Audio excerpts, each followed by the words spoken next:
ومن أحسن قولا ممن دعا إلى الله ومن أحسن قولا ممن دعا إلى الله وعمل صالحا وقال إنني من المسلمين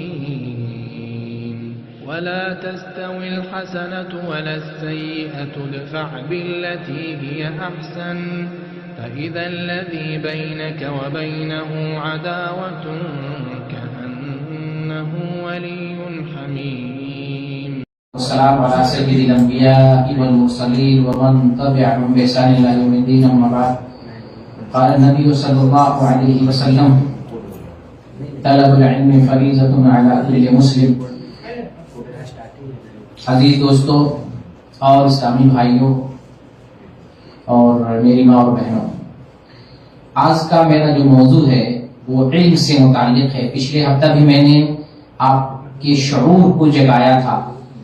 میں اس کوشش میں ہوں کہ آپ علم کی طرف آئیں. علم ہمارے لیے غذا سے بھی بڑھ کر ہے. جسم کی یا دنیا کی جو بھی ضرورت ہو سکتی ہے ان تمام ضرورتوں میں علم کی ضرورت سب سے زیادہ ضروری ہے. تو میں اس پہلو سے آپ کو بیدار کرنا چاہتا ہوں. میں چاہتا ہوں کہ آپ کے اندر علم سے محبت پیدا ہو، علم کا شوق پیدا ہو. وہ علم جو دین کا علم ہے، شریعت کا علم ہے، جس کا سیکھنا، جس کا جاننا، جس کا معلوم کرنا ہمارے لیے حد ضروری ہے، حد سے زیادہ ضروری ہے. اللہ کے رسول صلی اللہ علیہ وسلم نے فریضہ قرار دیا. پہلے اللہ کا فرمان سنتے اللہ تعالیٰ قرآن میں ارشاد فرماتا ہے: یرفع اللہ الذین آمنوا منکم والذین اوتوا العلم درجات. اللہ تعالیٰ علم والے کو اور ایمان والے کے درجے کو بلند کرتا ہے. یرفع اللہ الذین آمنوا منکم والذین اوتوا العلم درجات. اللہ جو ایمان لاتے ہیں ان کا بھی درجہ بلند کرتا ہے، اور جو لوگ علم حاصل کرتے ہیں اللہ ان کے درجات کو بلند کرتا ہے. اور رسول اللہ صلی اللہ علیہ وسلم کی حدیث ہے، اور یہ حدیث جو ہے صحیح ہے. شیخ البانی نے اس حدیث کو صحیح قرار دیا ہے. صحیح الجامع کی روایت ہے 3914 نمبر کی. آپ صلی اللہ علیہ وسلم فرماتے ہیں: طلب العلم فریضۃ علی کل مسلم. علم کا حاصل کرنا تمام مسلمانوں کا فریضہ ہے. وَإِنَّ طَالِبَ الْعِلْمِ يَسْتَغْفِرُ لَهُ كُلُّ شَيْءٍ حَتَّى الْحِيتَانِ فِي الْبَحْرِ. اور طالب علم کے لیے دنیا کی ہر چیز دعائیں کرتی ہیں، مغفرت طلب کرتی ہیں، حتیٰ کہ سمندر کی مچھلیاں بھی طالب علموں کے لیے مغفرت طلب کرتی ہیں، کیونکہ علم کی فضیلت ہے.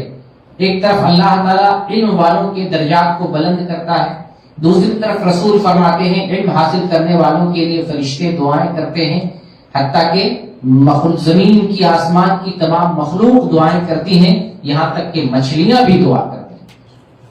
علم دو قسم کا ہوتا ہے، ایک دنیا کا علم ہوتا ہے، ایک شریعت کا علم ہوتا ہے. شریعت کا علم حاصل کرنا ہمارے اوپر حد ضروری ہے، حد سے زیادہ ضروری ہے، کیونکہ دین کا معاملہ ہے، شریعت کا معاملہ ہے، اور اس کو رسول اللہ نے ہمارے لیے فریضہ قرار دیا. اس فریضے سے ہم بھاگ نہیں سکتے.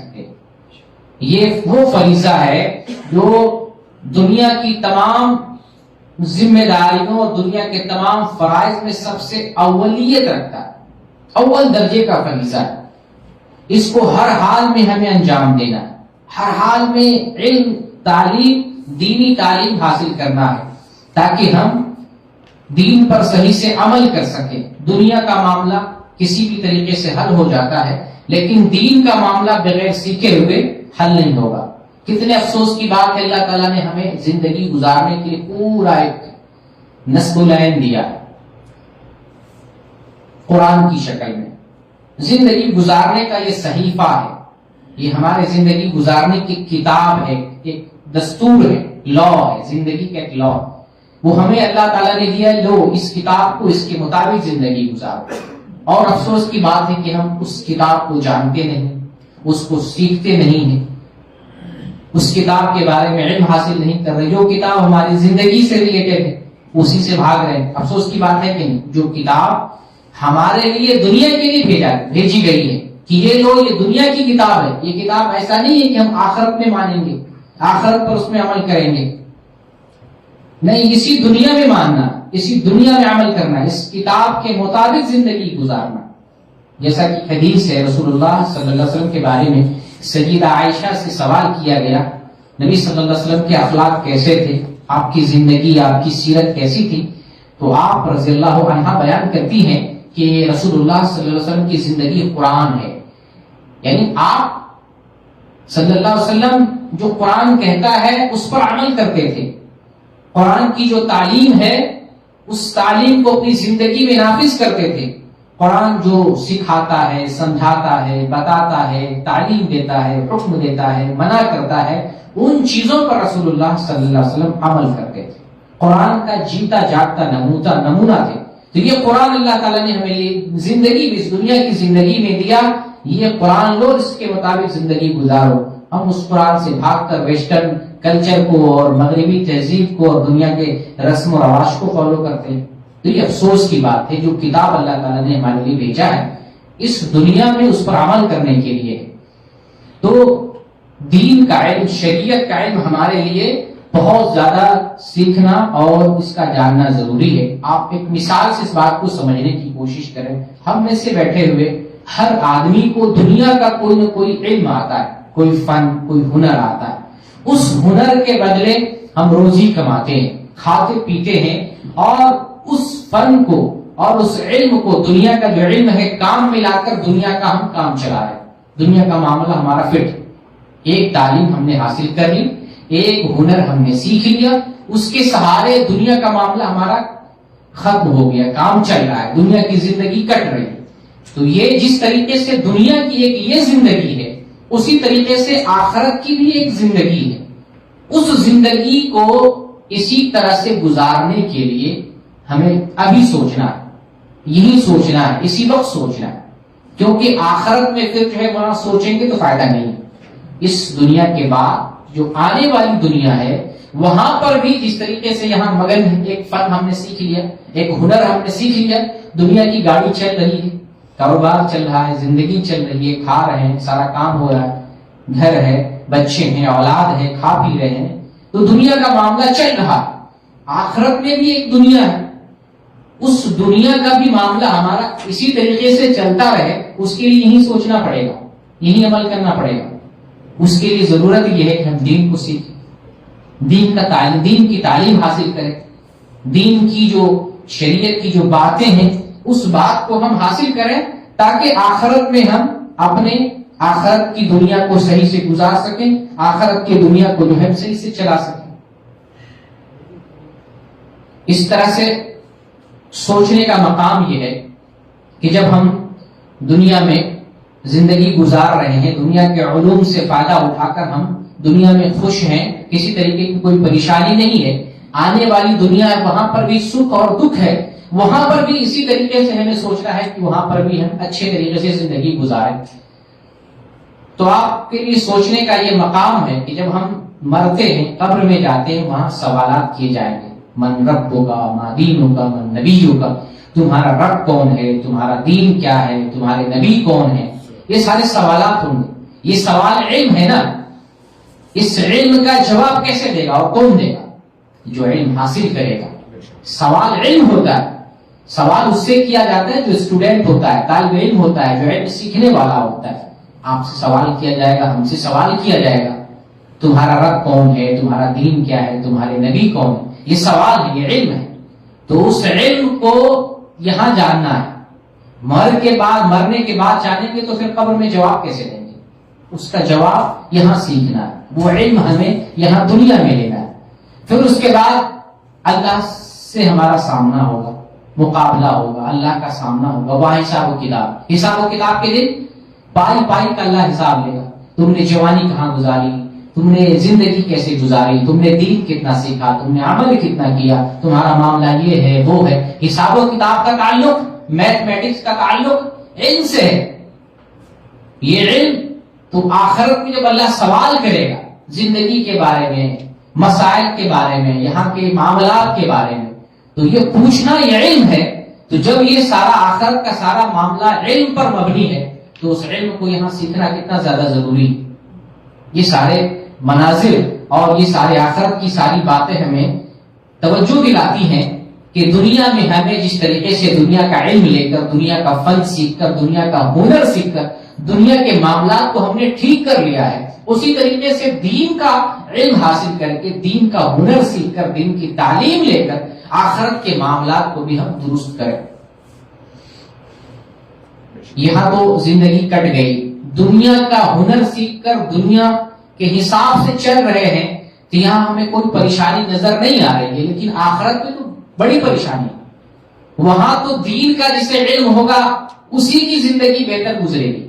یہاں جسے دنیا کا علم سب سے بہتر ہے، دنیا کے بارے میں سب سے زیادہ نالج ہے، دنیا کی ڈگری زیادہ ہے، دنیا کے بارے میں معلوم اسباب زیادہ ہیں، اس کی پوچھ یہاں زیادہ ہے، جس کو دنیا کا معاملہ زیادہ ہے۔ لیکن آخرت میں اس کا الٹا ہوگا، آخرت میں جس کو دین کا علم ہوگا، شریعت کا علم ہوگا، اس کے مطابق عمل کیا ہوگا، اس کی پوچھ زیادہ ہوگی، اس کا ایک اسٹیٹس ہوگا، اس کا بڑکپن ہوگا، اس کی بہتری ہوگی، اس کی بھلائی ہوگی۔ تو یہ تو دین اور دنیا کا معاملہ ہے۔ اور اگر یہاں پر دین کا معاملہ درست کرتے ہیں تو دنیا کا بھی معاملہ درست ہو جاتا ہے، اور آخرت کا معاملہ تو درست ہے ہی۔ دین کا علم لینے سے، دین کی تعلیم حاصل کرنے سے دین اور دنیا دونوں سنور جاتے ہیں، اور صرف دنیا کا ہنر، دنیا کا علم حاصل کرنے سے دنیا بنتی ہے، آخرت نہیں بنتی ہے۔ کبھی کبھی دنیا بھی مبال جان ہو جاتی ہے، بڑے بڑے جو ہے تعلیم حاصل کرنے والے بھی بگڑ جاتے ہیں۔ تو دین کا فائدہ یہ ہے کہ دین کا علم حاصل کرنے سے ہماری دنیا بھی بہتر ہو جاتی ہے اور ہماری آخرت بھی بہتر ہو جاتی ہے۔ تو اللہ تعالیٰ نے ہمیں حکم دیا ہے کہ تم اس حال میں مرو کہ مسلمان رہو، مسلمان ہو کر مرو۔ اللہ تعالیٰ کا فرمان ہے سورہ آل عمران میں، یا ایھا الذین آمنوا اتقوا اللہ حق تقاتہ ولا تموتن الا وانتم مسلمون۔ اے ایمان والو، اللہ سے اتنا ڈرو جتنا تمہیں ڈرنے کا حق ہے، یا اللہ سے اتنا ڈرو جتنا ڈرنے کا حق ہے، اور تمہاری موت نہیں آئے یہاں تک کہ تم مسلمان رہو، ایمان کی حالت میں تمہاری موت آئے۔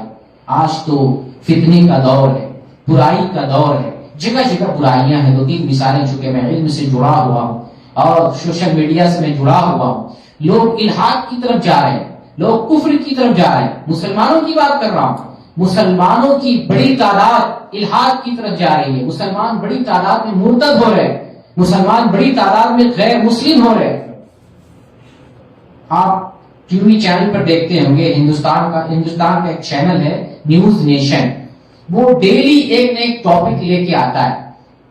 اسلام کیا کہتا ہے، اس کا ہیڈنگ ہوتا ہے اسلام کیا کہتا ہے، اور پھر مسلمانوں کو گمراہ کرنے کے لیے، مسلمانوں میں نفرت پیدا کرنے کے لیے اور اسلام سے لوگوں کو دور کرنے کے لیے سازش رکھی جاتی ہے۔ جیسے ایک ٹاپک لے لیا، اسلام ہندوؤں کو کافر کہتا ہے، اب کم علم والے کو پینلسٹ کی حیثیت سے بیٹھایا جاتا ہے، اس میں ایک ملحد ہوتا ہے، ناستک ہوتا ہے، ملحد۔ خاص طور سے 2 نام ہندوستان میں بڑا مشہور ہے، ایک ساحل نام کا ہے اور ایک سمیر نام کا ہے، اپنے آپ کو ایکس مسلم کہتا ہے، یعنی پہلے مسلمان تھا، بعد میں اس نے اسلام کے اندر خرابی دیکھی تو اسلام کو چھوڑ دیا۔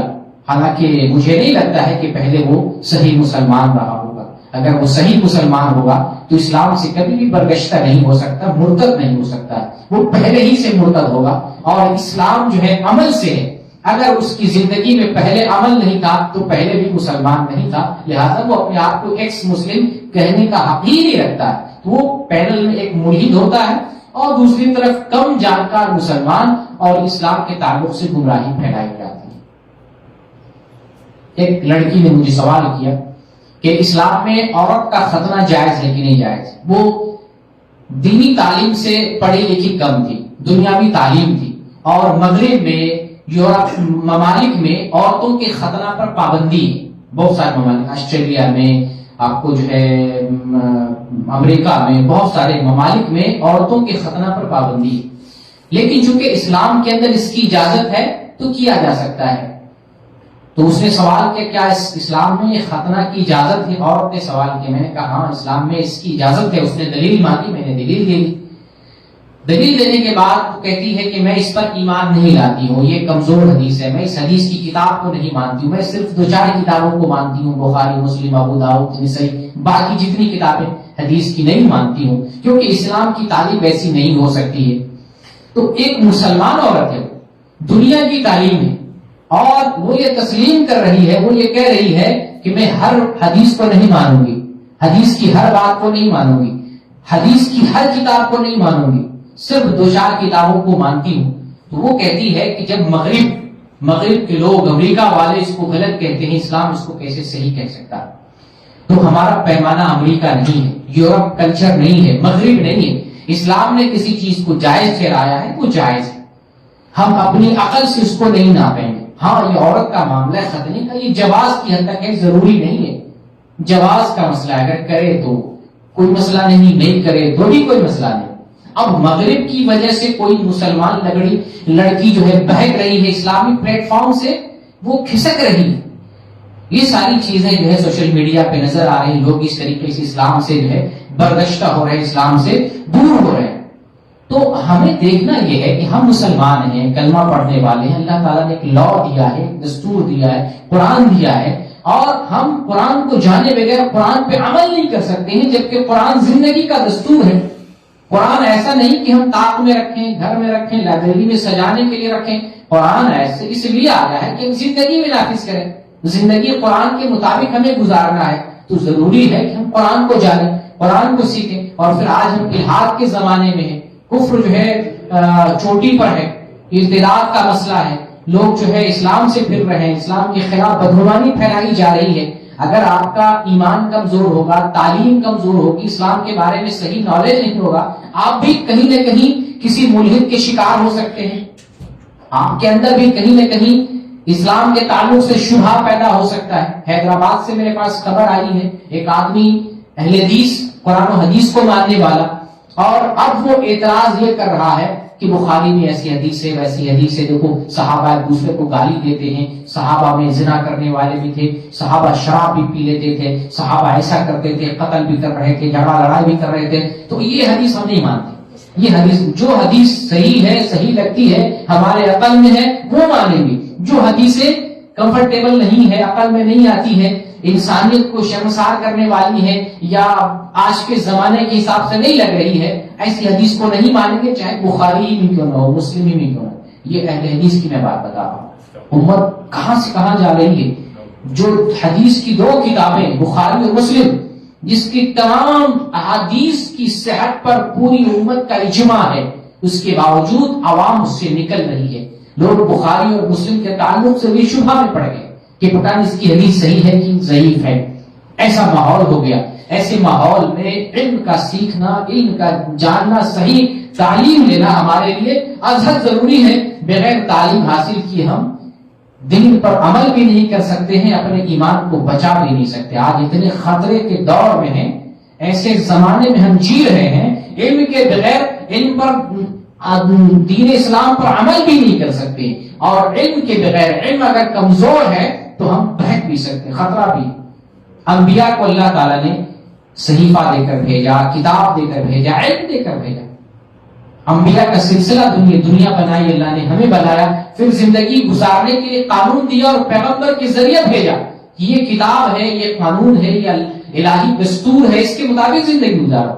ہر زمانے میں ہر پیغمبر اللہ کی طرف سے علم لے کر آئے، وہ دولت لے کر نہیں آئے، علم لے کر آئے، اور علم چھوڑ کے گئے۔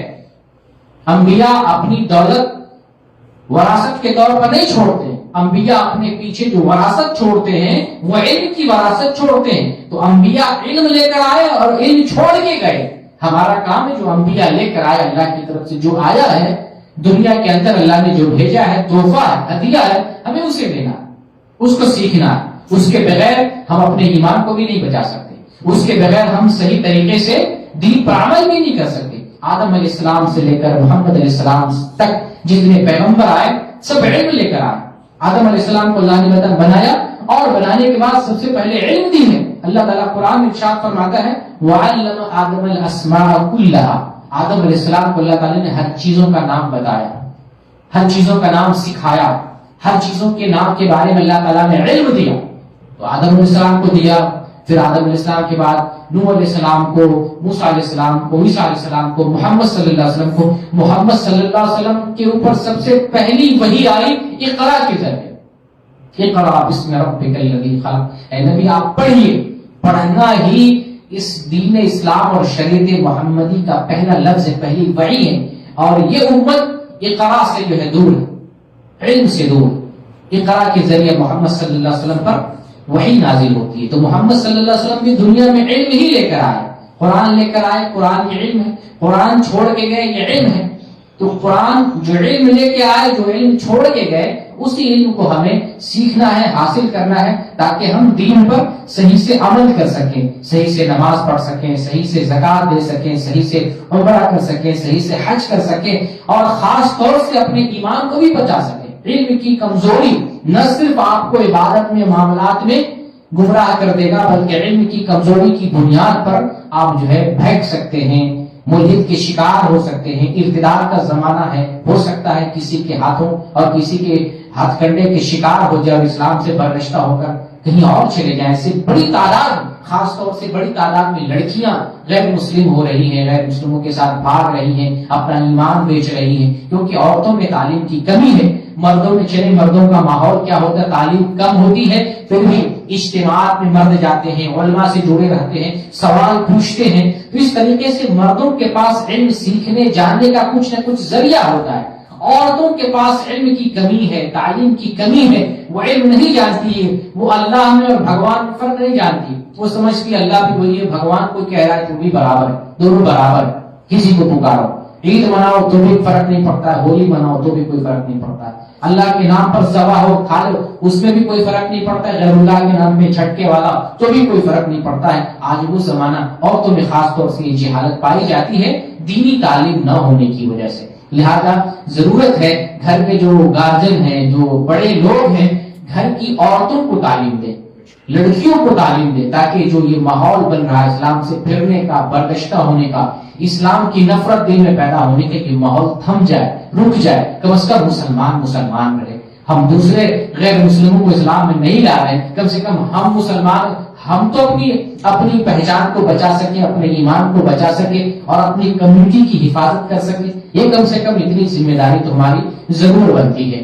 اب آپ کو جو ہے میں یہاں ذکر کرنا چاہتا ہوں کہ جو علم، تعلیم، جو دین کی تعلیم ہے، جس کا سیکھنا، جس کا جاننا ہمارے پر ضروری ہے، اس کا فائدہ کیا ہے.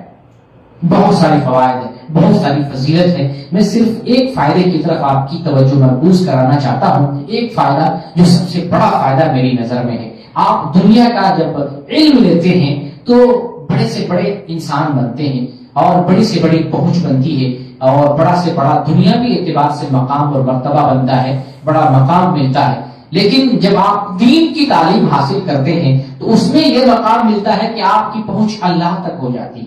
دنیاوی اعتبار سے کوئی ڈاکٹر بن جائے، انجینئر بن جائے، لیکن صرف دنیا کا علم ہو، دین کا علم نہ ہو. دنیا کا علم ہو، ڈاکٹر بنا ہے، فلسفی بنا ہے، اسکالر ہے، یا بڑے سے بڑا ریسرچ اسکالر ہے، ریسرچ کرنے والا ہے، اگر دین کی تعلیم نہیں ہے تو اللہ تک نہیں پہنچ سکتا ہے. راکٹ بنا لے، جہاز بنا لے اور وہ خلا میں سفر کرے، آسمان پہ سفر کرے، چاند پہ پہنچ جائے، اللہ کو نہیں پہچانے، اللہ کو نہیں پہچان سکتا. اس خالق کو نہیں پہچان پائے گا جس خالق نے آسمان بنایا، زمین بنایا، چاند بنایا، سورج بنایا.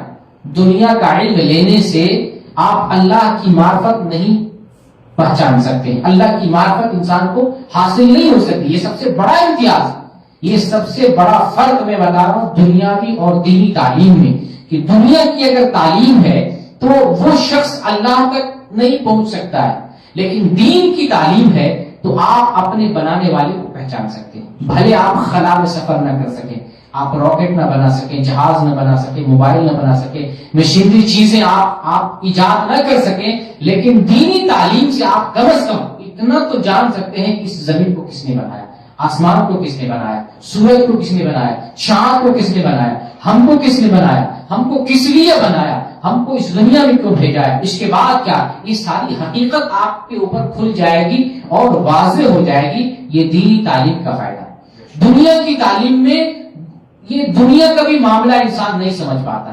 دنیا کا معاملہ صرف کھانے پینے تک، جو دنیاوی اعتبار سے آدمی جو کچھ سیکھتا ہے اس کا تعلق بس کھانے پینے سے۔ دنیا کی اصل حقیقت، دنیا کیوں بنائی گئی، دنیا کس نے بنائی ہے، دنیا پر حکومت کون کر رہا ہے، یہ جو بیسک سوال ہے، بڑے بڑے سوال ہیں، دنیا کی تعلیم حاصل کرنے والا بھی نہیں جانتا ہے۔ افسوس کی بات ہے کہ جس نے راکٹ بنایا اور آسمان کے قریب وہ سفر کر رہا ہے، اللہ سے قریب ہو رہا ہے وہ، اور وہ اپنے آسمان بنانے والے کو نہیں پہچانتا۔ اور ایک آدمی جو دین کی تعلیم حاصل کر رہا ہے، قرآن جانتا ہے، حدیث جانتا ہے، مسلے پہ بیٹھا ہوا ہے، زمین اور دھرتی پہ ہے، اپنے گھر میں ہے، ایک گلی میں ہے، اندھیرے رات میں ہے، تاریکی میں ہے، لیکن اپنے خالق کو پہچان رہا ہے۔ یہ سب سے بڑا فرق ہے۔ دیکھیں قرآن میں اللہ تعالیٰ کیا بیان کرتا ہے، سورہ آل عمران آیت نمبر 79، کونوا ربانیین بما کنتم تعلمون الکتاب وبما کنتم تدرسون۔ تم اللہ والے بنو، کونوا ربانیین، تم اللہ والے بنو۔ یہ اصل میں پس منظر یہ ہے، عیسائی لوگ اپنے آپ کو عیسائی کر کے، عیسیٰ کے ماننے والے، عیسیٰ علیہ السلام کو اللہ بناتے تھے لوگ، عیسیٰ علیہ السلام کو عیسائی اللہ بناتے ہیں، اپنا جو ہے گاڈ بناتے ہیں۔ اللہ تعالیٰ نے کہا نہیں، عیسیٰ کو رب نہ بناؤ، تم اللہ کو اللہ بناؤ، کونوا ربانیین، تم اللہ والے بنو۔ یہ اللہ والے کون بنے گا، ربانی کون بنے گا؟ ربانی وہ بنے گا جو قرآن پڑھے گا، حدیث پڑھے گا، دین پڑھے گا، شریعت پڑھے گا۔ کونوا ربانیین بما کنتم تعلمون الکتاب، تم ربانی بنو، تم اللہ والا بنو، تم عیسیٰ کو معبود نہ بناؤ، عیسیٰ کو رب نہ بناؤ، عیسیٰ کو خدا نہ بناؤ، اللہ کو اللہ بناؤ۔ اس کو کہتے ہیں ربانی، جو اللہ کو اللہ بنائے، اللہ کو رب مانے، اس کو ربانی کہتے ہیں۔ بما کنتم، کس وجہ سے؟ اس وجہ سے کہ تم کتاب سکھاتے ہو، وہ بما کنتم تدرسون، اور اس وجہ سے کہ تم کتاب پڑھتے ہو، کتاب سیکھتے ہو، کتاب پڑھتے ہو، اس وجہ سے تم ربانی بنو۔ کتاب اللہ کی کتاب، کس کتاب کو پڑھتے ہیں، سیکھتے سکھاتے ہیں؟ اللہ کی کتاب کو، قرآن، جس قرآن کو پڑھتے ہو، سیکھتے ہو، سکھاتے ہو، اور اللہ کے صحیفے کو، اللہ کی تعلیم کو جو ہے پڑھتے اور سیکھتے ہو، تو تم ربانی بنو، تم اللہ کے علاوہ دوسرے کو ماننے والا نہ بنو۔ تو یہ ربانی، یہ دین کی تعلیم حاصل کرنے والا ربانی بنتا ہے۔ تو انشاءاللہ یہ جذبہ ہمارے اندر ہونا چاہیے کہ ہم دین کی تعلیم لیں تاکہ ہم ربانی بنیں، اللہ کو، اپنے خالق کو پہچان سکے، اپنے مالک کو جو کھانے کے لیے دے رہا ہے اسی کو نہیں پہچانتے، جو زندگی دے رہا ہے اسی کو نہیں پہچانتے، جو موت دینے والا اسی کو نہیں پہچانتے، جس کی بنائی زمین پر چل رہے ہیں اسی کو نہیں جانتے، جس نے جو ہمیں جو ہے ہر نفس میں سانس دے رہا ہے، زندگی دے رہا ہے، ہر نفس اس کی مہربانی ہے، اس کو نہیں پہچانتے ہیں۔ تو اس علم کا کیا فائدہ جو اس دنیا کے بنانے والے تک نہ پہنچائے۔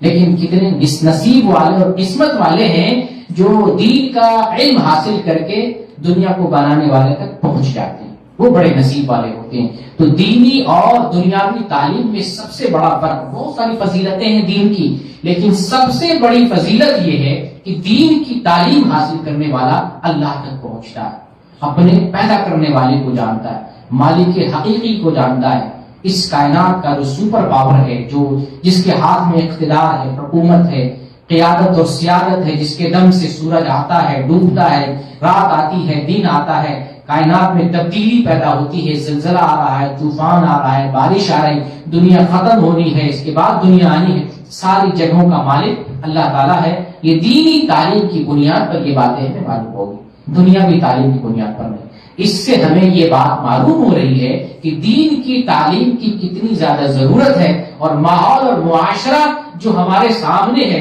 اس بنیاد پر دینی تعلیم حاصل کرنے کی ضرورت ہمیں محسوس ہو رہی ہے کہ اگر ہم دینی تعلیم کو نہیں حاصل کرتے ہیں تو ماحول اور سماج ہم کو غلط راستے پر لگا دے گا۔ ماحول ایسا معاملہ ہے کہ آپ اس اگر گندے ماحول میں رہتے ہیں تو آپ گندے بن جائیں، ملحدوں کے ماحول میں رہیں آپ ملحد ہو سکتے ہیں، آپ کافروں کے ماحول میں رہیں کافر ہو سکتے ہیں۔ ماحول کا اثر، اگر علم نہیں ہے تو صرف ماحول کی بنیاد پر آپ اس ہوا میں اور اس ماحول میں چلے جائیں گے جس ماحول میں آپ جی رہے ہیں۔ اس لیے ابراہیم علیہ السلام نے اللہ سے دعا کی تھی، اللہ مجھے بتوں کی عبادت سے بچا۔ اس زمانے میں بت کی عبادت ہوتی تھی، تو ابراہیم علیہ السلام جو موحد ہیں، سب سے بڑے موحد ہیں، ابراہیم علیہ السلام نے اللہ سے دعا کی کہ مجھے اور میری اولاد، میری ذریت کو بتوں کی پرستی سے، بتوں کی عبادت سے بچا۔ تو جب ابراہیم علیہ السلام کو ڈر ہو سکتا ہے ماحول کا، تو ہمیں کیوں نہیں؟ ہم کو تمہارے پاس تو علم نہیں ہے، ہمارے پاس تو اتنی زیادہ معلومات نہیں، تو ہم ماحول میں بہک سکتے ہیں۔ آج بڑا خطرہ ہے، ایمان پر خطرہ ہے، اعمال پر خطرہ ہے، اسلام کے لیے خطرہ ہے۔ تو اپنے اسلام کو، اپنے ایمان کو، اپنی پہچان اور اپنی شناخت کو بچانے کے لیے ضروری ہے کہ ہم دین کی تعلیم کو حاصل کریں، اور جو لوگ دین کی تعلیم حاصل کرتے ہیں اللہ کی نظر میں بڑے ہوتے ہیں، بڑے قدر والے ہوتے ہیں۔ اللہ تعالیٰ نے سورہ فاتر آیت نمبر 28 میں ذکر کیا، انما یخشی اللہ من عبادہ العلماء، اللہ سے سب سے زیادہ ڈرنے والے لوگ علماء ہوتے ہیں، علماء جو علم والے اللہ تک پہنچ رہے ہیں، اور اللہ سے سب سے زیادہ ڈرنے والے علماء ہوتے ہیں۔ یہ علم کی فضیلت دیکھیں، میں صرف ایک فضیلت کی بات کر رہا ہوں کہ دینی تعلیم کی بہت ساری فضیلتیں ہیں، ایک جو سب سے بڑی فضیلت جو میں سمجھ رہا ہوں وہ ہے اللہ تک پہنچنا، اللہ سے تعلق، اللہ کی معرفت، اللہ والا ہونا، ربانی بن جانا۔ دینی تعلیم کی بنیاد پر انسان ربانی ہوتا ہے، اللہ والا بنتا ہے، اور اللہ سے سب سے زیادہ ڈرتا ہے۔ جو اللہ سے ڈرنے والا بن جائے وہی سچا پکا مسلمان ہوتا ہے۔ اللہ سے ڈرنے والا وہ عمل کرتا ہے، برائی سے بچتا ہے، دین پر عمل کرتا ہے، اور منہیات سے جو اللہ تعالیٰ نے ان چیزوں سے منع کیا وہی بچتا ہے۔ اسی کا نام تقوی، اللہ سے ڈرنا۔ وہی متقی ہوتا ہے جو اللہ سے ڈرنے والا ہوتا ہے، اور یہ تقوی اس وقت پیدا ہوگا جب آپ عالم بنیں گے، علم حاصل کریں گے، اللہ تک پہنچیں گے، یہ علم آپ کو اللہ تک لے جائے گا، اور پھر آپ کے اندر ڈر پیدا کرے گا۔ اس دنیا کو بنانے والا اللہ ہے، اس دنیا میں اللہ تعالیٰ نے تمہیں عمل کرنے کے لیے بھیجا ہے۔ اللہ تعالیٰ نے ایک نصب العین دیا ہے، کتاب دیا ہے، ایک شریعت دی ہے، تو اس کے مطابق زندگی گزارو۔ اگر تم اس سے ہٹ کر زندگی گزارتے ہو تو اللہ تمہیں پکڑے گا، تمہارا مواخذہ کرے گا، تمہارا امتحان لے گا، قبر میں سوال ہوگا، پل صراط پہ چلنا ہوگا، میدان حشر میں تمہارا جو ہے امتحان لیا جو ہے تمہارا حساب و کتاب ہوگا، اور پھر جنت و جہنم کا معاملہ ہے۔ یہ ساری چیزیں جو ہمیں یہ ہمارے اندر پیدا ہوتی ہے جب ہم دینی تعلیم حاصل کرتے ہیں، دین کا علم حاصل کرتے ہیں۔ تو اللہ تک پہنچانے والا علم صرف ایک ہے، اور وہ دین کا علم ہے۔ اور پھر میں نے پہلے بھی آیت پڑھی کہ جو آدمی دین کی تعلیم حاصل کرتا ہے اللہ تعالیٰ اس کے مقام اور مرتبے کو بلند کرتا ہے۔ یرفع اللہ الذین آمنوا منکم والذین اوتوا العلم درجات، اللہ ایمان والے اور علم والے جو علم سیکھتے ہیں ان دونوں کے درجات کو بلند کرتا ہے۔ اب یہاں پر ایک حدیث ہے، حدیث کو پیش کروں، صحیح مسلم کی حدیث ہے 1037 نمبر کی۔ اللہ کی خاص رحمت ہوتی ہے دینی تعلیم حاصل کرنے والوں پہ۔ نبی کا فرمان ہے من یرید اللہ بہ خیرا یفقہہ فی الدین، اللہ جس کے ساتھ بھلائی کا معاملہ کرتا ہے اسے دین کی سمجھ لیتا ہے۔ اللہ جس کے ساتھ بھلائی کا ارادہ کرتا ہے، اس حدیث کے اندر بہت بڑی فضیلت بیان کی جا رہی ہے۔ اللہ جس کے ساتھ بھلائی کا ارادہ کرتا ہے اسے دین کی سمجھ لیتا ہے۔ دین کی سمجھ ہر کسی کو نہیں ملتی ہے۔ بہت سارے یہودی، غیر مسلم، عیسائی قرآن اس لیے پڑھتے ہیں تاکہ مسلمانوں کو بدنام کیا جائے، قرآن میں سمجھ نہیں آتا، قرآن سے انہیں ہدایت نہیں ملتی۔ بہت سارے آج کافر لوگ، یہ جو ٹی وی ڈیبیٹ میں ملحدین جو ساحل ہے یا سمیر ہے یا فلاں لوگ ہیں، یہ لوگ بھی قرآن پڑھ رہے ہیں، حدیث پڑھ رہے ہیں، کس لیے؟ اپنے مطلب کی چیز نکالنے کے لیے، مسلمانوں کو بدنام کرنے کے لیے۔ تو دین کی سمجھ بہت بڑی نعمت ہے۔ قرآن پڑھے اور سمجھے نہیں، الٹا معنی نکالے، قرآن کو بدنام کرنے کا معنی نکالے، تو اس کا مطلب ہے اللہ کی لعنت ایسے شخص پہ۔ حدیث پڑھے اور حدیث کا غلط مفہوم نکال رہے ہیں، مسلمانوں کو بدنام کرنے کی کوشش کر رہے ہیں، اسلام کو بدنام کرنے کی کوشش کر رہے ہیں، ایسا آدمی ملعون ہے۔ اللہ کی نعمتیں سمجھ سے وہ دور ہے۔ اللہ تعالیٰ کی نعمت، سمجھداری والی نعمت اللہ نے اسے نہیں دی۔ تو دین کی سمجھ بھی بہت بڑی دولت ہے، بہت بڑی دولت۔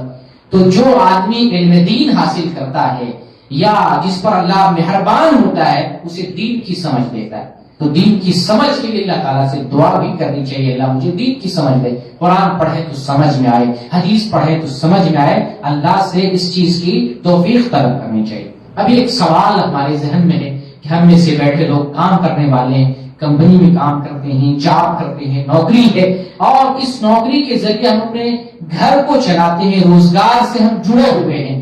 اگر ہم لوگ دینی تعلیم میں لگ جائیں گے تو روزگار کا، دنیا کا معاملہ کیسے چلے گا؟ ایک سوال پیدا ہوتا ہے، کیا ہم روزگار چھوڑ دیں؟ اس اسلامک سینٹر میں آ کر کے ہم بس دینی تعلیم حاصل کرتے رہیں، روزگار کو چھوڑ دیں؟ پھر ہم جس مقصد سے اپنے وطن کو چھوڑ کے آئے ہیں یا ہمارے اوپر اللہ تعالیٰ نے بیوی بچوں کی کفالت کی ذمہ داری ڈالی ہوئی ہے، وہ ذمہ داری کیسے پوری ہوگی؟ اس سوال کا جواب یہ ہے کہ دنیا کا جو معاملہ ہے اسلام اس سے نہیں روکتا ہے، اس سے نہیں منع کرتا ہے. آپ دنیا کا معاملہ کرتے رہیں، دین کے لیے تھوڑا سا وقت نکالیں. دین کے لیے تھوڑا سا ہمیں وقت نکالنا ہے. پوری قربانی نہیں دیں لیکن اپنی زندگی میں سے کچھ وقت نکال کر دین کے لیے دیں. اتنی قربانی تو آپ کو دینی پڑے گی دین کے لیے، کیونکہ دین کا معاملہ جو ہے دنیا اور آخرت تک ہے، صرف یہی تک محدود نہیں ہے. دین کا معاملہ دنیا سے لے کر آخرت تک ہے. دین کی تعلیم حاصل کرتے ہیں، دنیا میں بھی فائدہ دے گا اور آخرت میں بھی یہ تعلیم ہمیں فائدہ دے گی. اور دنیا کے معاملے میں اگر صرف پڑے رہتے ہیں تو یہ معاملہ صرف دنیا ہی تک رہتا ہے. تو آپ دنیا کے معاملے میں لگے رہیں، اس سے منع نہیں ہے. جائز حدود میں رہتے ہوئے حلال روزی تلاش کرتے ہوئے آپ دنیا کا معاملہ کرتے رہیں، لیکن دین کے لیے بھی تھوڑا سا وقت نکالیں تاکہ ہم دین پر ہم عمل کر سکیں. ایک حدیث میں پیش کر کے نصیحت میں دینا چاہتا ہوں. وہ حدیث ترمذی کی حدیث ہے اور شیخ البانی نے اس حدیث کو صحیح قرار دیا. حدیث نمبر 2345، بڑی نصیحت والی حدیث، اس کو دھیان سے سنیں. نبی صلی اللہ علیہ وسلم کے زمانے میں دو بھائی تھے، دو بھائی رہا کرتے تھے. اس حدیث کو بیان کرنے والے انس بن مالک رضی اللہ تعالیٰ عنہ، وہ کہتے ہیں کہ نبی صلی اللہ علیہ وسلم کے زمانے میں دو بھائی تھے. ایک بھائی رسول اللہ کی خدمت میں آیا کرتا تھا، آپ سے ملاقات، آپ کی خدمت، آپ سے دین حاصل کرنے کے لیے کہ ہم دین سیکھیں. دوسرا بھائی کاروبار کرتا تھا، محنت مزدوری کرتا تھا، کماتا تھا. تو یہ بہت دنوں تک یہ معاملہ چلا. کمانے والے بھائی نے دیکھا کہ یہ کچھ کما لے گا، صرف دینی تعلیم پہ لگا ہوا ہے، تو رسول اللہ سے شکایت کی. یہ حدیث صحیح ہے. رسول اللہ سے شکایت کی کہ اللہ کے رسول، میں صرف محنت کرتا ہوں، کماتا کھاتا ہوں، اور میرا دوسرا بھائی ہے وہ تو صرف دینی تعلیم میں لگا ہوا، وہ کچھ کماتا نہیں، وہ کچھ کام نہیں کر رہا. تو رسول اللہ صلی اللہ علیہ وسلم نے جواب دیا، لعلک ترزق بہ، تمہیں جو اللہ روزی دے رہا اس بھائی کی بنیاد پر جو دینی تعلیم حاصل کرنے کے لیے آ رہا. تو دینی تعلیم کی بنیاد پر روزی روٹی کا معاملہ بھی حل ہوتا ہے. میں پچھلے ہفتہ بھی کہا کہ آپ اس سینٹر میں 1 گھنٹہ 2 گھنٹہ یا 3 گھنٹے کے لیے آپ آ رہے ہیں، اس سینٹر میں آنے کی بنیاد پر یا اس سینٹر میں آ کر دینی تعلیم حاصل کرنے کی وجہ سے پتہ نہیں اللہ آپ کی کس کس پریشانی کو ٹال دے گا. آپ کے کم پیسے میں کتنی برکت ڈال دے گا، کم پیسے میں آپ کتنا کام کر لے جائیں گے. آپ کو اس وقت اندازہ ہوگا جب کوئی کام کر رہے ہوں گے اور آپ کا کام بن رہا ہوگا. میں نے تو اپنی زندگی میں دیکھا جو دین کا کام کرتے ہیں، دین سیکھتے ہیں، دین پر عمل کرتے ہیں، اللہ کبھی وقتی پریشانی دیتا ہے تو پھر پریشانی سے ایسے نکالتا ہے کہ دل خوش کر دیتا ہے. تو یہ جو دین کے لیے آپ آ رہے ہیں، کچھ وقت نکال رہے ہیں، اس کی بنیاد پر اللہ آپ کو بہت ساری جگہ پہ فائدہ دے رہا ہوگا، اس میں کوئی شبہ نہیں. تو نبی کا یہ فرمان ہے کہ تمہیں جو روزی مل رہی ہے اس بھائی کی وجہ سے مل رہی ہے جو علم دین حاصل کر رہا ہے، جو میرے پاس آتا ہے، علم سیکھتا ہے، علم حاصل کر رہا ہے. تو اس سے نہیں گھبرائے کہ اگر آپ کو کام سے یا کام کے بعد کچھ وقت ملتا ہے، کچھ وقت نکالنا پڑتا ہے، کچھ وقت کی قربانی دینی پڑ رہی ہے، کچھ پیسے کی قربانی دینی پڑ رہی ہے، کچھ محنت کرنا پڑ رہا ہے، تو آپ یہ نہ سمجھیں کہ میرا بڑا نقصان ہو گیا. اگر اس وقت جو ہے اوور ٹائم کر رہا ہوتا تو بڑا پیسہ ہوتا، ایک ٹپ لگا لیتا تو اس میں پیسہ بن جاتا. اس وقت کو ہم دنیا میں لگا لیتے، ہمیں کچھ دنیا کا مال حاصل ہو جاتا. اس طور پر ہمیں افسوس کرنے کی ضرورت نہیں ہے، بلکہ یہ سوچنا ہے کہ ہمیں دنیا کا بھی معاملہ چلتا ہے، اس کو بھی نہیں چھوڑنا ہے تاکہ اپنی زندگی گزارے. دین کے لیے بھی مقررہ طور پر ایک وقت نکالیں، اس وقت میں دین حاصل کریں تاکہ اس برکت سے ہماری روزی بھی حلال ہو، روزی میں برکت ہو. دنیا کا بھی معاملہ ہمیں جو روزی مل رہی ہے اللہ اس روزی کو باقی رکھے، اس کے اندر برکت ہو، اور جو پریشانی آنے والی اللہ تعالیٰ اس پریشانی کو ٹال بھی دے ہم سے. یہاں آپ سے کچھ واقعات بھی شیئر کرنا چاہتا ہوں تاکہ ایمان تازہ ہو، ہماری عقلیں کھلے. ہمارے ضمیر جو ہے سو گئے ہیں، اس کو ہم جگانے کی کوشش کر رہے ہیں. مولانا عبدالرؤف جھنڈا نگری نیپال کے ایک بڑے عالم دین ہیں، انہوں نے کتاب لکھی ہے العلم والعلماء، تقریباً 100 صفحات پر مشتمل، 100 صفحے کچھ آس پاس ایسے ہے، انٹرنیٹ پہ موجود ہے العلم والعلماء. آپ ڈاؤن لوڈ کر سکتے ہیں PDF فائل، اور مجھ سے طلب کریں گے تو میں آپ کو بھیج بھی دوں گا. اس کتاب میں بڑے واقعات، علم کے واقعات، علماء کے واقعات، علم کیسے سیکھتے تھے، کتنی محنت کرتے تھے، کتنا لگن ہوتا تھا، کتنا شوق اور جذبہ ہوتا تھا، بہت سارے واقعات انہوں نے جمع کیا. ایک واقعہ میں آپ سے شیئر کرنا چاہتا ہوں. وہ ذکر کرتے ہیں امام شافعی رحمۃ اللہ علیہ کا واقعہ، 4 مشہور اماموں میں سے ایک مشہور امام شافعی رحمۃ اللہ علیہ، وہ بیان کرتے ہیں کہ میں 13 سال کی عمر میں اپنا وطن مکہ چھوڑ دیا جہاں میں پیدا ہوا تھا. جب میں نکل رہا تھا میرے پاس سامان یا دولت نہیں تھی، 2 یمنی چادر میرے جسم پر، 2 یمنی چادر، سواری بھی نہیں تھی، میں نکل گیا. اور امام مالک جو اس ٹائم مدینے میں حدیث کا درس دیا کرتے تھے، ایک شوق تھا کہ میں امام مالک سے ملاقات کروں، ان سے تعلیم حاصل کروں. یہ شوق دیکھیں، مکہ اور مدینہ یہ ابھی آپ کو دوری کم نظر آ رہی ہے، اس زمانے کا تصور کریں 450 کلومیٹر ہے، اور زمانہ وہ زمانہ بغیر سواری کا زمانہ، وہ 2 چادر، دولت بھی نہیں، پیسے بھی نہیں، وہ نکل پڑتے ہیں علم کے شوق میں، امام مالک سے ملنے کے شوق میں وہ نکلتے ہیں. راستے میں دیکھیں ایک اچھا شوق تھا، اچھی نیت تھی، کسی نے سواری بھی دے دی کہ یہ وہ سواری تم چلے جاؤ. وہ سواری سے سفر کرتے ہیں، 16 دن تقریباً سفر کرتے ہیں، رات میں قرآن کا دورہ کرتے ہیں. شوق دیکھیں، سفر بھی ہے، رات میں قرآن کا دورہ کر رہے ہیں، سفر بھی کر رہے ہیں. 16واں دن مدینے میں حاضری ہوتی ہے اور وہ بیان کرتے ہیں میں نے 16 قرآن کے دورے ختم کر لیے. یہ علم کا شوق ہوتا ہے، جسے علم کا شوق ہو اس کے لیے کوئی چیز، کوئی بھاری سے بھاری چیز آسان ہو جاتی ہے.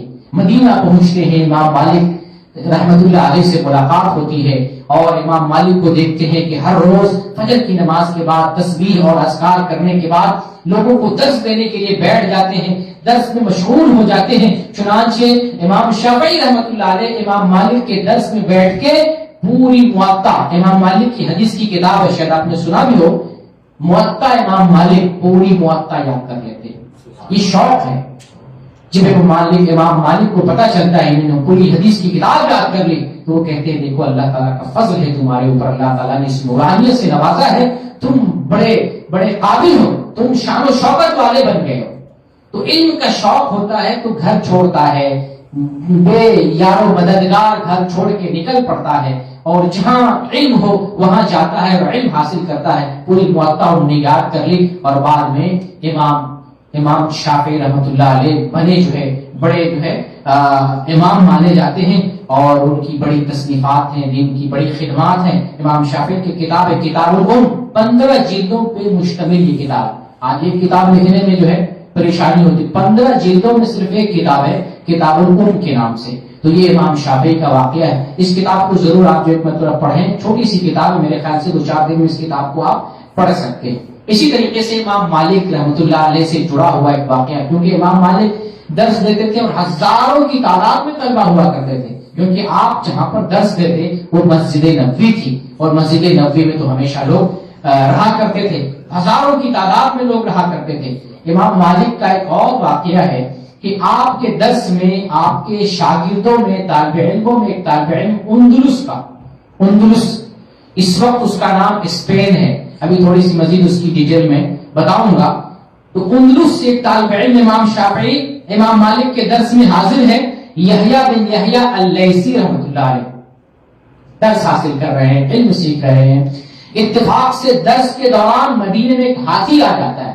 مدینے کے بہت سارے لوگوں نے ہاتھی نہیں دیکھا تھا، اور طالب علموں میں بہت سارے لوگوں نے نہیں دیکھا. سارے طالب علم اٹھ کے چلے گئے ہاتھی دیکھنے، چلو ہاتھی دیکھتے ہیں، کبھی ہم نے ہاتھی نہیں دیکھا. وہ بیٹھے رہ گئے، یحییٰ بن یحییٰ اللیثی بیٹھے رہ گئے. امام مالک نے پوچھا کیا تم نے ہاتھی دیکھا ہے؟ تو وہ کہتے نہیں میں نے کبھی ہاتھی نہیں دیکھا. تو کہا سب لوگ چلے گئے، پھر تمہیں بھی جانا چاہیے تھا، ہاتھی دیکھنا چاہیے تھا.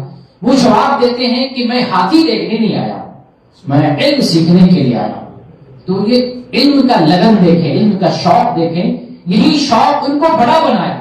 یہ جب یہاں سے مدینہ سے امام مالک سے علم سیکھ کر جب اندلس جاتے ہیں تو امام مالک کی جو فقہ ہے، مالکی فقہ، انہی کی بنیاد پر پورے اندلس میں پھیلا، بڑے عالم مانے جاتے ہیں. تو علم کی ایک قدر دیکھ. اسی طریقے سے اندلس کا ایک اور شاگرد، ایک اور طالب علم، اندلس سے مکہ اور مدینہ کی دوری تقریباً 6000 سے بھی زیادہ، 6500 کے آس پاس، اتنی دوری علم حدیث کے لیے. ایک اور طالب علم اندلس کا، اندلس پہلے اس کو جان لیں، اندلس یہ مسلمانوں کا ملک تھا. مسلمانوں نے 800 سال تک یہاں پر حکومت کی ہے، 800 سال تک بڑی عظیم الشان تاریخ رہی ہے. آج اندلس کا نام اسپین رکھا گیا. اور اسپین اور پرتگال یہ اصل میں دونوں حصہ اندلس کا ہے، تقسیم ہو گیا ہے. صرف اسپین جو ہے ابھی اندلس مانا جا رہا ہے، لیکن پرتگال بھی اس میں شامل ہے. یہ طارق بن زیاد جو اسلامی عظیم جرنیل، ایک طرف 1,00,000 کی تعداد میں عیسائیوں کی تعداد، عیسائی فوج، دوسری طرف 10-12 ہزار کی تعداد میں مسلم فوج طارق بن زیاد کے ساتھ آپس میں لڑائی ہوتی ہے، اور پھر جو ہے مسلمان جنگ جیتتے ہیں اور اندلس کو فتح کر لیتے ہیں. اس دن سے 800 سال تک مسلمانوں نے اسپین پر، اندلس پر حکمرانی کی ہے. مسلمان وہاں کے جو ہے خاص طور سے فن تعمیر میں، گھر بنانے میں بڑے مہارت رکھتے تھے. علامہ اقبال نے وہاں کی ایک تاریخی مسجد پر نظم بھی کہی ہے، مسجد قرطبہ کے نام سے، عظیم الشان مسجد تھی. لیکن جب مسلمانوں میں کمزوری آئی، مسلمان آپس میں اختلاف میں پڑ گئے، مسلمان کمزور ہو گئے، تو پھر یہی 800 سالہ مسلمانوں کی حکومت ختم ہو گئی اور عیسائیوں نے قبضہ کیا. ایسا قبضہ کیا، ایک مسلمان کو، اسپین اور اندلس کے ایک مسلمان کو چن چن کر مارا گیا، ذبح کیا گیا، زندہ جلایا گیا. بڑی جو ہے ہماری تاریخ جو ہے اسپین کی بڑی دلخراش تاریخ ہے. ایک مسلمان کو مارا گیا، ذبح کیا گیا. جو کچھ اپنی جان بچا کر بھاگ گئے، ورنہ 100 سال کے اندر جہاں پر مسلمانوں کی حکومت تھی، ایک بھی مسلمان نہیں بچا. ایک بھی مسلمان اسپین کا جو ہے مسلمان نہیں بچا. تو یہ اسپین علم کا گڑھ تھا.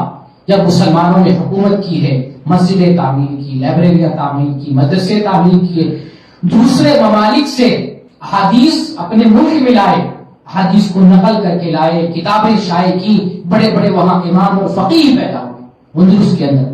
آج ہمارا نام و نشان مٹا دیا گیا، پھر بھی الحمدللہ بھی کچھ لاکھ میں 4-5 لاکھ کی تعداد میں ابھی بھی وہاں مسلمان ہوں گے جو بعد میں نئے مسلم ہوئے یا کسی ملک کو چھوڑ کر آئے. لیکن اس وقت ایک مسلمان کو ذبح کیا گیا، ایک مسلمان کو ٹارگٹ کر کے یا تو جبرن عیسائی بنایا گیا یا اس کو موت کے جو ہے موت کی نیند سلا دیا گیا. اس اندلس سے ایک اور طالب علم حاصل کرنے کے لیے پیدل سفر کرتے ہیں. اس طالب علم کا نام ہے بقی بن مخلد قرطبی رحمۃ اللہ علیہ. بقی بن مخلد پیدل سفر کرتے ہیں علم حاصل کرنے کے لیے. اندلس سے سفر کرتے ہیں، بغداد جاتے ہیں. یہ دوریاں تقریباً 5000 کلومیٹر کی پیدل سفر کر رہے ہیں. مقصد کیا ہے؟ انہوں نے سن رکھا ہے کوئی امام ہے، کوئی محدث ہے، حدیث ان کے پاس ہے، اللہ کے رسول کی تعلیم ان کے پاس ہے. ان سے تعلیم حاصل کرنے کے لیے اندلس سے پیدل بغداد آتے، 5000 کلومیٹر کا سفر کرتے.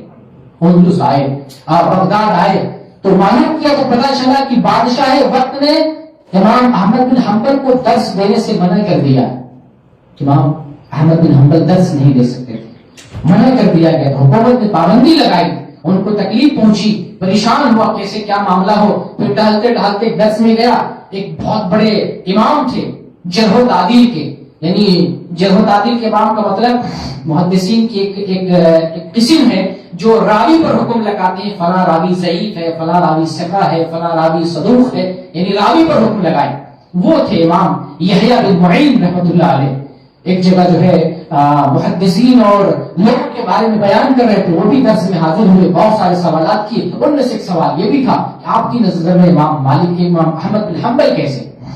وہ کہتے ہیں تو بڑے پائے کے ہیں، مجھ سے بھی پڑھے ہیں، بڑے ثقہ ہیں، ان سے تعلیم حاصل کرنا چاہیے. بہر کیف وہ جو ہے پھر ان کے اندر مزید شوق پیدا ہو جاتا ہے. جب یہ سنتے ہیں کہ امام احمد بن حنبل پائے کے ہیں، ان سے بھی پڑھے ہیں، پھر شوق پیدا ہوتا ہے. علم سیکھنے کے لیے امام احمد بن حنبل کے گھر پہ جاتے ہیں. وہاں گئے، دستک دی، امام احمد بن حنبل بلاتے ہیں، دروازے کے اندر کر لیتے ہیں. کیا بات ہے؟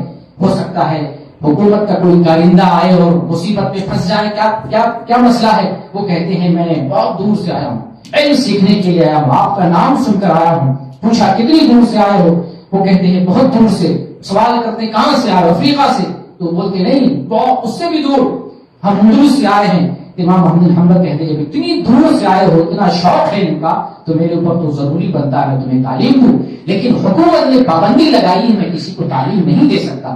اس مسئلے کو کیسے حل کیا جائے؟ تو خود وہی کہتے ہیں بقی بن مخلد. علم کا شوق دیکھیں، علم حاصل کرنے کا شوق، وہ کہتے ہیں کہ میں روزانہ آپ کے پاس آؤں گا اور فقیر کا لباس، پھٹا چٹا لباس لگا کر آؤں گا، فقیر کا لباس ہوگا، لوگ سمجھیں گے یہ بھیک مانگنے والا فقیر اور کوئی سائل ہے، اس بہانے سے میں آپ کے دروازے کے پاس آؤں گا، آپ ایک دو حدیث سنا دیں گے، پھر میں چلا جاؤں گا۔ وہ اس طریقے سے ایک سرائے میں جو ٹھہرے، اور سرائے دیکھیے اللہ کی مہربانی، سرائے والے نے فری کر دیا، فری رہو، بغیر پیسے کے رہو، علم سیکھنے کے لیے وہ سائل کا لباس لگا کر علم سیکھنے کے لیے امام احمد بن حنبل کے پاس آتے، روزانہ ایک دو حدیث یاد کر لیتے، پھر واپس چلے جاتے۔ اس طرح سے کرتے کرتے 300 احادیث انہوں نے یاد کر لی، 300 حدیث، یہ بھکاری کی صورت میں۔ اس طرح کون علم حاصل کرتا ہے؟ جسے علم کا شوق ہو، پتا ہو کہ یہ علم نبوت ہے، علم رسالت ہے، اللہ کی وحی ہے، اللہ کا پیغام، اس کے سیکھنے میں برکت ہے، اس پر عمل کرنے میں برکت ہے، اس کو لوگوں تک پہنچانے میں برکت ہے، وہ ایسا کرتا ہے۔ پھر اس کے بعد جب 300 حدیث یاد کر لیے تو جو بادشاہ پابندی لگایا تھا اس بادشاہ کا انتقال ہو جاتا ہے، دوسرا بادشاہ آتا ہے، اس کا زمانہ آتا ہے، تو وہ ان سے محبت کرنے والے امام حنبل سے، تو انہوں نے جو ہے پابندی ختم کر دی۔ اب یہ جو ہے ماشاءاللہ اچھے سے طالب علم کی شکل میں بہترین طریقے سے علم حاصل کرنے لگے، اور علم حاصل کر کے یہاں سے پھر جو ہے اپنے ملک اندلس واپس جاتے ہیں اور پھر وہاں علم پھیلاتے ہیں، جن کی بہت ساری تالیفات ہیں، تفسیر میں، حدیث میں، مسند الکبیر کے نام سے حدیث کی کتاب ہے، تفسیر کے نام سے کتاب ہے، تفسیر کی کتاب ہے، بڑی بڑی کتابیں وہ لکھتے ہیں۔ تو یہ علم کا شوق جو ہے لوگوں کو کہاں سے کہاں پیدل لے کے جا رہا ہے، پھر کس کیفیت میں اور کس انداز میں وہ علم حاصل کر رہے ہیں، یہ بھی جاننے کی ضرورت ہے۔ تو یہ اس لیے میں بیان کیا کہ اس طرح سے ہمارے اندر علم کا شوق پیدا ہو۔ جو علم ہمارے لیے قیمتی جوہر ہے، زندگی میں ہر شے سے بڑھ کر یہ علم ہے، اس علم سے بڑھ کر دنیا کی کوئی دولت نہیں ہے۔ اس علم کو ہمیں سمجھنا ہے کہ اس کی کتنی اہمیت ہے، اور آج جس زمانے میں جی رہے ہیں اس زمانے میں علم دین کی کتنی ضرورت ہمارے لیے۔ کہیں ایسا نہ ہو کہ علم دین نہ ہونے کی وجہ سے ہم کافروں کے شکار ہو جائیں، مرتد کے کسی شبہے کے شکار ہو جائیں، غیر مسلموں کے ہاتھ لگ جائیں۔ ہو سکتا ہے ہم تعلیم نہیں حاصل کریں، ہماری نسلیں تعلیم حاصل نہ کریں، ہماری اولاد حاصل نہ کرے، ان کی جہالت کی وجہ سے ہماری نسلیں خراب ہوں، وہ ہماری کوئی بیٹی جو ہے غیر مسلم کے پاس چلی جائے، ہمارا کوئی بیٹا جو ہے مرتد ہو جائے، الحاد کا شکار ہو جائے، تو ہم اپنے آپ کو، اپنے گھر کو، اپنی نسل کو باقی رکھنے کے لیے، اسلام پر مضبوط رکھنے کے لیے ضروری ہے کہ ہم آج کے دور میں علم حاصل کریں، علم دین حاصل کریں۔ یہ وہ علم دین ہے جو آپ کو اللہ تک پہنچائے گا، آپ کو ربانی بنائے گا۔ اللہ تعالیٰ سے دعا کرتے ہیں اللہ تعالیٰ ہمارے اندر علم کی محبت پیدا کر دے، اور ہمیں اسی طریقے سے ہمیں توفیق دے، اور وقت میں اس طرح سے برکت دے کہ ہم وقت نکال کر علم دین حاصل کرنے کے لیے آئیں۔ علم کے لیے اللہ تعالیٰ علم حاصل کرنے کے لیے ہمارے اندر کوئی عذر نہ پیدا کر دے، ہمیں کوئی بہانہ بنانے کا راستہ ہمیں نہ ملے۔ اللہ ہمیں علم کے سیکھنے کے لیے تو آسانی پیدا کر سکتا ہے، علم سیکھنے کے لیے ہمارے لیے تو آسانی پیدا کر دے، علم سیکھنے کی توفیق دے، اس علم کو ہم سیکھیں اور اس علم کو اپنے گھر والوں تک، اپنے رشتہ داروں تک، اپنے محلے والوں تک، جہاں جہاں جن لوگوں سے بھی ہمارا رابطہ ہے، ہم اس علم کو دوسروں تک بھی پہنچانے کی کوشش کریں۔ اس بات کی ہمیں توفیق دے، آمین۔ وآخر دعوانا ان الحمد للہ رب العالمین۔